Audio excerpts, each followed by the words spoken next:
Hi hello ജീവിതം എന്ന് പറയുന്നത് ചെറിയൊരു കാര്യമല്ല, ശരിയല്ലേ?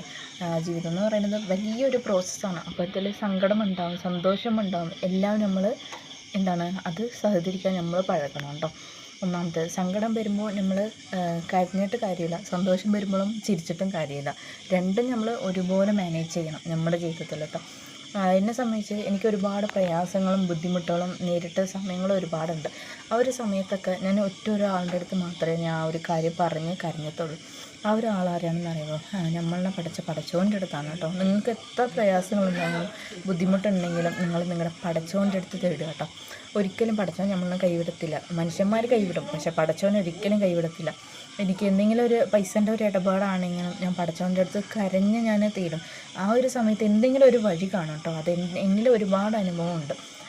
അതുപോലെ തന്നെ നമ്മൾ എന്നും മറ്റുള്ളവരിനെ ആശ്രയിച്ച് നിൽക്കാൻ പാടില്ല കേട്ടോ. ഒന്നാമത്തെ കാര്യം, വീട്ടമ്മ ആയിക്കോട്ടെ, ഒരു സ്റ്റുഡൻ്റ് ആയിക്കോട്ടെ, ഇല്ല എംപ്ലോയി ആയിക്കോട്ടെ, പേരൻസ് ആയാലും ഹസ്ബൻഡ് ആയാലും ഒരു പരിധി വരെയേ ഉള്ളൂ. നമ്മൾ എന്നും മറ്റുള്ളവരിനെ ആശ്രയിക്കാൻ പാടില്ല. സ്വന്തം അധ്വാനത്തിൽ ജീവിക്കാൻ പഴകണം കേട്ടോ. എന്നെ സംബന്ധിച്ച് ഞാനും ഒരുപാട് ബുദ്ധിമുട്ടുകളൊക്കെ കടന്നു വന്നിട്ടുണ്ട്. എന്നാലും സ്വന്തമായിട്ട് ജീവിക്കണം എന്ന്, അതായത് സ്വന്തം പൈസയിൽ ജീവിക്കണം എന്നുള്ള ഒരു ആഗ്രഹം മനസ്സിൽ എന്നും ഉണ്ടാവും കേട്ടോ. അപ്പോൾ അന്ന് അതുപോലെ തന്നെ ഞാനും ഇന്ന് അൽഹംദുലില്ലാഹ് സ്വന്തമായിട്ട് വീട്ടിൽ നിന്നുകൊണ്ട് നല്ലൊരു വരുമാനമാണ് ചെയ്യുന്നത് കേട്ടോ. നിങ്ങൾക്ക് ഈ ഒരു വീഡിയോ ഇഷ്ടപ്പെട്ടാൽ എൻ്റെ യൂട്യൂബ് ചാനൽ സബ്സ്ക്രൈബ് ചെയ്യുക, ലൈക്ക് ചെയ്യുക, കമൻറ്റ് ചെയ്യാൻ മറക്കല്ല കേട്ടോ. എത്ര പേര് ഈ ഒരു അനുഭവം ഫേസ് ചെയ്തിട്ടുണ്ട്, അതായത് നിങ്ങളുടെ പ്രശ്നങ്ങൾ പഠിച്ചവൻ്റെ അടുത്ത് പറഞ്ഞ് അത് തീർന്നിട്ടുണ്ട് എന്നുള്ളത് കാര്യങ്ങൾ മെൻഷൻ ചെയ്യണം കേട്ടോ. അതുപോലെ തന്നെ ചെറിയൊരു കാര്യം കൂടി ഉണ്ട്.